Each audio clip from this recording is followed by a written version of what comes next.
What's going on, everyone? Welcome to the Bring the Thunder podcast. I'm here with Satvir, Thunder Talk, and Landon at Thunder Fan Zone. Minnesota responded tonight, I'll tell you that. 143 to 101. We were all, you know, under the assumption that Minnesota would be playing desperate tonight and, they would throw the first punch. But their first punch knocked us out cold, and we never got up. A 42-point loss on the road in Game 3. Um, just wasn't able to get anything going ever in this game. Minnesota started hot, stayed that way the whole game, and we just never got into a rhythm, never got into a flow offensively, and couldn't, stop them from knocking down threes. Real quick before we get into, further detail, Minnesota shot 50% from three tonight, 57 from the field. They won the turnover battle. They won the assist battle. They won the rebound battle. You get where I'm going. Ant finished with 39 and 6 on 12 of 17, 5 of 8. Randall had 24, 4 and 3, 9 of 15. And then there was the rest of them. Terrence Shannon had 15 points in 13 minutes, but we could talk about him if they play him again in the next game and he produces. This game was a wash. On our side, Shai 14 and 6 in 28 minutes, shot the ball 13 times. J-Dub shot the ball 9 times, had 13 points. Chet shot the ball 7 times, had 10 points. AJ Mitchell looked good in his 19 minutes. He had 14 points, but yeah, it was one of those playoff washes where you're down 0-2 and you're at home and you got to come out and just win the game, and that's what Minnesota did, and they played their asses off tonight. Yeah, I guess the main takeaway that I noticed early on in the first quarter was they clearly, I know exactly what happened. They clearly took advice from someone very probably specific on how to get Randall in isolation. The main person that I'm referencing is like Dirk Nowitzki. That same scheme is the same scheme that they used for Randall, which is at like the top of the key isolation where you can't double from either side. We do that with Shai pretty much a lot. So they kind of copied us a little bit with having him at the top of the key, so he's way harder to double team. That frees him up, so he doesn't have those turnovers on the wings. Because before he was attacking on both sides of the wings, and so we could double up on him. Right now we can't double up on him, so we have to adjust the game plan. The other thing I noticed really quickly was very quickly in the game, we didn't see much of Rudy Gobert. They build out their lead. Obviously, he comes back in after that, but I think I said that, like, if we go up 2-0, look for Naz Reid to start entering in as the spacing center. And the third thing that I guess I'll point towards for this game, man, the effort early. This has nothing to do with coaching. This is nothing to do with making or missing shots. You start seeing the lead go further and further, and I feel like there wasn't a sense of urgency as the lead grew to like keep it within a distance where you can at least, bring it back, right? Like once they took a 30-point lead, like we kept it close when it was like a 25-point lead. Once they got to like a 30-point lead, like the 5-point difference, yeah, it doesn't make a lot, but like as soon as they got to a certain point where they're like, okay, we're probably not winning this, they kind of just let it go. And I was kind of disappointed more about that than like how the game went or anything like that. Like that's not what I've seen throughout the whole season. Like these guys usually don't just mail it in. I feel like coach mailed it in a little bit too, where obviously he wants to rest these guys going in because we only get 1 day of rest between. But the next game is in Minnesota. It's not like there's travel time or anything. Like they're not resting for anything. So I would like to see those guys be out there a little bit longer, me personally. But man, those are the 3 key takeaways. We got to make some adjustments. I don't think there's much of an adjustment to make in terms of guarding Anthony Edwards. He's going to do what he does. he has made the adjustment on his own end to attack the basket a lot more. He shot pretty well from the 3-point line. Like, if he does that, great. You kind of just give it to him. But he was scoring a point per minute. So he's the guy that I would rather send double teams towards because he's not like an isolation scorer. He's kind of in the open court. So he's the guy you can double up on. And we're just going to have to live with Julius Randle at the top of the key going for fadeaway shots. I'll live with that, to be honest. Instead of Lou Dort matching up, we need to match up a little bit taller with him.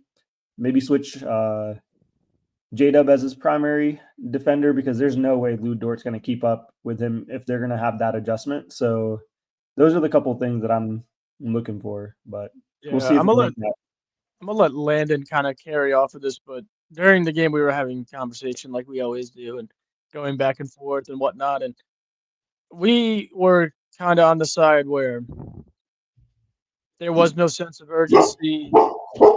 They weren't making shots. Minnesota was gonna take one, and one of us on the show was saying, was waiting for that third quarter run, but this team can't rely on the runs when they're down by 30. Landon, I'm gonna let you take that over, but I just wanted to transition into that. No, the slow runs have been a thing. Like, it was relevant during the regular season. It was relevant at some points in the Grizzlies series, some points I would say even in the Nuggets series. And I mean, we're an experienced team now. We've played 2 playoff series, and so into this third one in the semifinals, starting slow shouldn't still be a thing. I don't really care if we're playing in Minnesota. Like, I understand it may take a minute to settle in, but we still have to keep it competitive. We still have to stay within at least single digits early on. But really the one thing that made me mad was the turnovers. Like, I get Minnesota's a good defensive team. They rank pretty high in defensive categories, but I understand we're bound to turn the ball over. Turnovers are going to happen. Sometimes we're going to make boneheaded decisions. It's just basketball players aren't perfect, but there were a lot of controllable ones, and it got to the point I was like, enough is enough. Just throwing the ball out of bounds, not being on the same page. Hartenstein, top of the key, carrying the ball loose, being careless with the ball. And that they have athletic guys. They have Anthony Edwards. If they get a turnover, they're going out and they're getting in transition and they're going to capitalize on it. We just can't be so loose with the ball. And we have to, if they're in help defense, we can't be throwing the ball right to them. That's just not smart basketball. And I don't know if we turn the ball the least. I don't know if we lead the league in the least amount of turnovers, but I want to say we do. But I mean, that's how we've won a lot of playoff games is off of scoring off of turnovers. Right. Yeah. Go ahead, Sadler. Yeah, I was going to transition into the fact that you're mentioning the turnovers. Yeah, we were first in the league in fewest turnovers per game. Yeah, and Shai is one of the guys that doesn't turn the ball over much. He's known for that. He's highly efficient. The thing that they made the adjustment on was the exact thing that I said in the last recording that we did for game 2 post game, which was they're going to start pressing up higher up the court, same as what Denver did. And we're going to have to respond to that pressure. And we didn't respond to it well in Denver. It took us a while to figure out. And since they have a different personnel, it looks different. So when Rudy's pressing up against Shai and it's like a pseudo double team, the way he responds is lackadaisical passes, which if you're going to do that against a DPOY level candidate, he's going to get the ball at some points. He's played in the league long enough where, yeah, you can pick on a guy like that when he's in a drop coverage. But once they start pressing, you have to switch up your own offensive scheme. The same scheme is not going to work where you're going to kick out to shooters. You're going to have to start splitting double teams, attacking the double team a lot earlier. You got to notice it. And the processing wasn't up to the pace that it needed to be for how they were pressuring us on defense early. And I noticed that right off the bat, hey, they're pressing up high. So you pull them up closer to half court, let go of the ball early, and start swinging it around. And then J-Dub or Chet, someone's got to attack the rack. Someone else has to be the guy that's going towards the basket. And that kind of leads into the point that we need additional playmaking from J-Dub more so if they're going to start playing this style. And do we trust? Are we going to have to, are we going to trust that for the next set of games in terms of if J-Dub is the next playmaker? And that's where, that's kind of where we're at. Like, we can't really trust Lou Dort to make those drive-in kicks as often as well. So I think that's going to be the game plan for them. Is Shai's not going to be the initiator of the offense from an assist perspective because he's been doing really well at that. So we're going to have to see other guys step it up with the rim pressure because he's going to see this pressure the rest of the series. Like, they figured that out, and Denver did it too. This team's way more athletic than Denver. So the reason that, over time we kind of wore on Denver is they came off a long series and they didn't have the athletic personnel to keep up the pressure. This team can keep up the same level of pressure for the next, set of games. So a huge adjustment is going to be needed. I would say in the starting lineup, we need to go smaller. The guy that I would look for is Cason Wallace. When you need playmaking, he's shown that he can alleviate the pressure, and I trust him with the ball. He's been one of the lower turnover guys on our team. Even though he's a second-year player, he's the guy that we should probably insert in this position, especially when they're in a small ball with Naz Reid. I trust Cason to hold his own. And maybe even subbing out Lou Dort a little bit early as well, so we can have a better matchup against Randall with like a J-Will. I wouldn't mind J-Will coming off the bench pretty early because we're going to need some size for the rebounding. We lost the rebounding battle today. Like, I think it's 41-57, so nearly like 20 more rebounds for them. And that started early on the boards. I noticed that as a trend over the last two games. They've been beating us on the offensive boards. It just didn't translate it into points because we did really good at defense. But that's not going to be the case all the time, right? Like, you're not always going to get perfect stops, and we've gotten that in the past two games. But when that doesn't happen, this is the type of game that happens where all things go against you. You don't rebound the ball the way you need to. You get a bunch of turnovers, and then you're not on top of your game on top of that, and you haven't made an adjustment in the game to their defensive scheme. You're going to get blown out by 40 if you don't make an adjustment. I didn't see a single adjustment.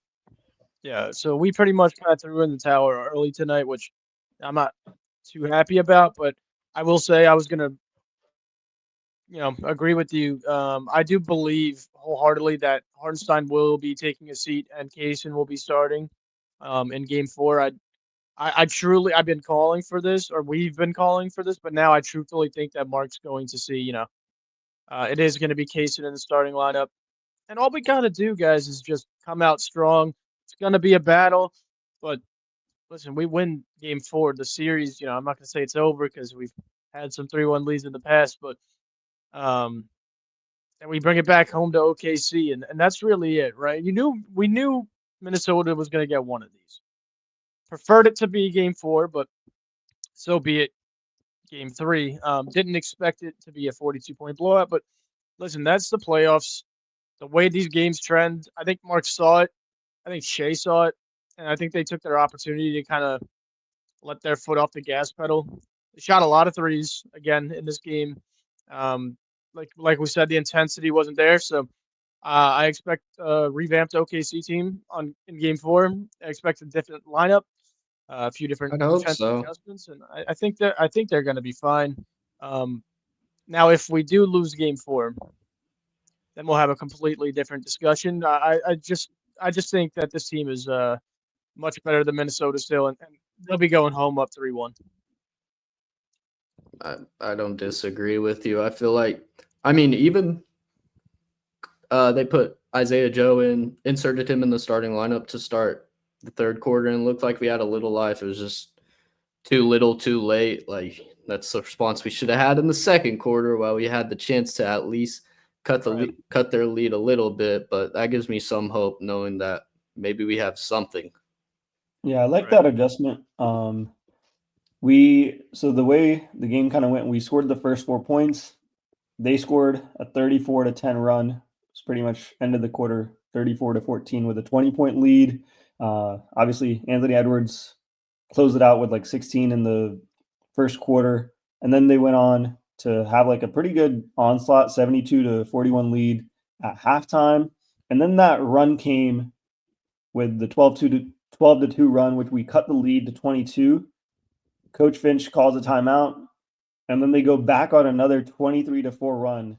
So it was a game of runs, not obviously in our favor. They led by 41 after that, and it was just a tough game where if we didn't put ourselves in a 20-point hole in the first quarter, and we come out the way we did in the third, we typically, would have had probably like a double-digit game, in most cases. But when you don't show up for the first two quarters, you can't expect to always save yourself in the third. And I feel like that's what the team was expecting. Like, oh, like we go down 30 or we go down 40 or whatever it is, we'll just come back. And it's like, no, man, we're in the Western Conference Finals. This is your opportunity and you've got to take it. And it didn't feel like that's the way they were playing, at least the first two quarters. So, right, especially the first two quarters. But again, it's still 2-1. And the good thing in the playoffs is, like we saw in a past series, it doesn't matter how much you lose by or how much you win by. You'll still get the win or loss in your column. We saw OKC beat Denver by 43 points in Game 2 and then go on to lose Game 3. So every game is different. This one, not a good one. I mean, hats off to them. They shot 43s and made 20 of them. Right? This was do or die for Minnesota, and they played like it. Now, Sappy was saying we should have, played like it was do or die for us. We clearly didn't. But I believe that'll change, and Game 4 will be ours again. I think it'll be a long game, but we'll, win the fourth quarter, win the third quarter, and probably go home up 3-1. It'll be a much closer game next it's game. Hard, these games happen. These games happen. That's really it. I mean, I'm still confident as hell. I don't really care about the score too much. It's just they make that one adjustment with Queso in the starting lineup. I think they'll start much faster and win the game. I really do. No, the score could honestly work to our benefit. Maybe the bigger win, higher margin by Minnesota. Maybe it'll fuel our team a little more and add an extra sting going into the next game. Yeah, absolutely. I mean, getting embarrassed like that, I'm sure we're not too happy with that, and I'm sure we're going to come out strong. And yeah, like you said, it's add a little extra sting to it, and we'll see how they respond. Listen, every time we doubt this team, or every time, let me just rephrase that. Every time we lose a game, we come back and win the next one. Every time we lose a game, we come back and are super impressed by this team all season long. And I expect the same thing Game 4. I'd love to see another like Kenrich Williams type situation where someone off the bench applies themselves and kind of becomes that guy off the bench that gives us a spark. I don't know who that would be. Maybe Wiggins, maybe even AJ Mitchell. We saw a lot of good minutes from him today, but it would be nice to have another one of those because Minnesota had one of those in Terrence Shannon Jr. today. Let me say, man, he was hooping. He was hooping. Yeah, He was getting to the rim easily. The game was already way out of control when he came in, so it's much easier when it's like a 20-point lead and all you have to do is come get big buckets, and that's what he's known for. So that's like Aaron Wiggins coming in. Yeah, he is a legit player though. I watched him play a lot at Illinois, and I knew his game could be applied in the NBA the way he's just able to score one-on-one. Yeah, he's definitely a pure scorer. We talked a lot about him during the regular season when he had 2 good games against OKC, and we were all surprised about how he slipped the second round. We know the circumstance of why he did. We're not going to get into that, but he's a good player. I fully welcome them to play him more, especially in the next game. I'm not worried about Terrence Shannon Jr. He had a good game today, whatever. Like Sapir said, he came in. We were already down by 25 points, so what are you going to do? It's really just the effort level, and that's going to change. We got a comment that says changing the lineup is overreacting. It's not, because I could I could guarantee you that Hartenstein's not in the starting lineup next game. His minutes this series have been under 30 every game, I believe, and there's a reason for that. And now that 2 out of the 3 games this series we started off super slow, um, it's going to change, and that's I would it. say Like, 3 out of 3. We kind of didn't start the way we need to. So yeah, it's going to change. I'm hoping it's Kaysen. I got another comment up there saying that JW needs to stop shooting threes. That's not true. He went 2 for 5 tonight. We'll take that every game. He was knocking yeah. down threes in game 2. He's been excellent all series so Jada far. was really aggressive in this game anyways. He was getting to the line. He was doing his thing. He was one of the guys that I thought was he's one of those guys when we are ever getting blown out, he's always putting full Yeah. effort. The other guy that I could see in the starting lineup is Aaron Wiggins, just for the added offense, because the scheme of the offense for like the Wolves, it has been they're going to increase their offensive output now. So we kind of have to match that. We saw that with their overall like field goal percentage and their 3-point percentage. So it's kind of become a race towards figuring out their defensive scheme, but also figuring out their offensive scheme where they're starting to try to hum a little bit Well, better. So their scheme isn't hard. It's a lot of isolation. It's a lot of pick and roll. It's Ant ISO, Julius ISO, and then 3 other shooters around them. It's really not that hard. They just have to guard.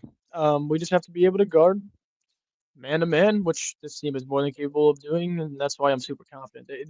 They could try to continue to have an increased offensive output, but that just means they're shooting the ball more. And yeah, tonight they hit 50% of their shots, more than 50% of their shots. We see what happens when they don't, and there's a reason for that. So again, we got steamrolled There's tonight because they came out and made every single shot. We didn't. there's anyone We let our foot off the gas. go ahead, Landon.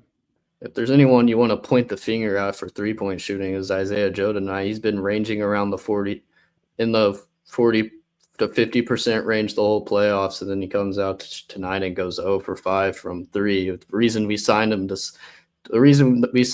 an extension the reason we signed him to a long-term contract is because we wanted him to be the 3-point shooter on the team and the guy you're scared of when he catches the ball at the 3-point line, because it's almost a guarantee it's going in, and we just didn't get that from him tonight. Yeah, I'm more confident in throwing Kaysen out there. Kaysen's been consistent the whole playoffs. He's gotten more minutes, and he also provides top tier defense. That's why I'd prefer Kaysen. I was gonna get to one more thing tonight, but I completely lost it, to be honest. While you're thinking of the one more thing, we lost 5 back-to-back games this season. We had an overall record of 11-5 in the back-to-back games, so we've been pretty good coming off a loss. We've known that for most of the season. I don't think we lost 3 in a row all year, including the playoffs. So we've been doing our thing, man. We're usually a bounce back team. Like, we've had some crazy losses, Joe and Landon. Like, we know we've had some crazy losses, and we'll come back. And then the one that really sticks with me is like that Cavaliers loss, and then the Cavaliers win that we had, which was in the same week. So yeah, you kind of just sparked my memory. I was gonna say, like, we've seen this team go into Denver and lose game 3 and then win game 4. We've seen this team almost get jumped by Memphis in game 3 and then Ja went out. We were probably going to lose that game, but it's the full confidence in this team to just fully bounce back. They've done it all year. We got guys saying T-Wolves winning game 4, 5, and 6. Delusional. It was nice. Timberwolves got theirs tonight. That's probably the only one they're going to get.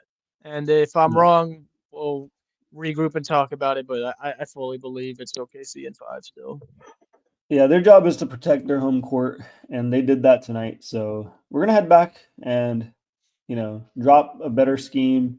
There's so many more things that Mark can always initiate. We've seen him make crazy, amazing adjustments, especially more from a defensive aspect. So let's see if he changes up the starting lineup a little bit. But I hope we see a little bit better schemes against Julius and Ant Edwards because it was just way too comfortable for both of Yeah. them. Like, A lot of space for them tonight. A lot of space for their shots tonight.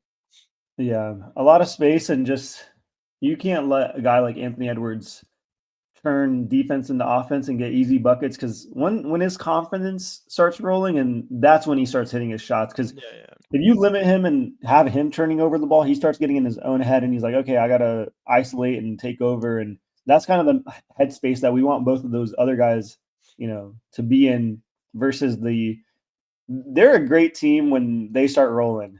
Like those guys, they get this sense of confidence like no other between themselves. So we can't let them have that comfort. We got to put them in an uncomfortable situation scenario. That's what we've done the past 2 games. This game, they did not feel uncomfortable. Like I saw Julius going out maybe after the first quarter or the second quarter, and he wasn't smiling. He wasn't doing any of that. He was taking the game very serious. He looked really upset the whole time on the bench last game when he got benched. And in this game as well, the whole game, that man did not crack a single smile. I watched him like a hawk. And so he was taking this game very serious. He did not want to get any more bench minutes. And so we got to play like that. You have to know these guys they're not going to go out like this. So yeah, my last statement here is, it's really hard to beat a team 3 games in a row. Really hard to sweep in the Western Conference Final. This is probably the best game Minnesota's going to play all series. The worst game we're going to play all series. We've seen this team bounce back, and I believe they will. The worst game Shai's gonna play in this series. Worst game Shai is going to play, and it benefits us resting our starters for pretty much the whole second half. So we'll be back on top 3-1 after game 4 is my prediction. I guess you guys can give yours and we'll get out of here. Oh, we'll definitely win the next game. The other thing I looked at just now is the shot chart that we pulled up from yesterday, and Shai took a couple extra threes, which I didn't like, and he only made really 1 mid-range and 1 basket at near like inside the paint. Everything else he kind of missed around the paint. Him missing mid-ranges is uncharacteristic, so that just comes down to him, locking in, making sure he's hitting those shots, but also, we got to get him a little bit different looks and opportunities because when you run the same scheme over and over, they're going to make an adjustment. And so we're going to do the same, and we'll definitely win the next game. I have faith in these guys. We've always bounced back, and regardless of how next game goes, to be honest, I'm very comfortable with us closing everything out on our home court this series. So Thunder are winning this series, man. I think they are too, and Shai's not scoring 14 points again, and this offense is relying on Shai's scoring. When Shai carves out defenses and gets to his spots, gets his layups, gets to the free throw line, it opens up the offense for other guys and helps get those guys going. And I just don't see him playing again like that. From a mental aspect, he's going to be locked in. Want to prove a point in Minnesota that he's that guy. All the way back to what Ant said. Ant had that little interview and said he's a better player than Luka and Shai. I think this series is very personal for Shai, and I don't think Shai will be satisfied with his performance tonight. So I expect something big from him in Game 4, and I expect something big from the Thunder. I think we win. I think we have a good response. There you go. All right, so we all agree. So we will see everybody back on. We only got another day of rest here, right? Yep. Yeah, we'll see everybody on Monday. What is that? Monday at 7:30 Central, and we'll be smiling and have a commanding lead after that. But again, appreciate everybody for tuning in. Again, if you're enjoying the content, hit that subscribe button. Also, if you are first-time listeners, on our Instagram at Bring the Thunder Podcast, we are doing a $100 NBA Store gift card giveaway. The details are on the Instagram. Go hit that up, and we will see you guys next time. And Thunder up, baby. Let's go.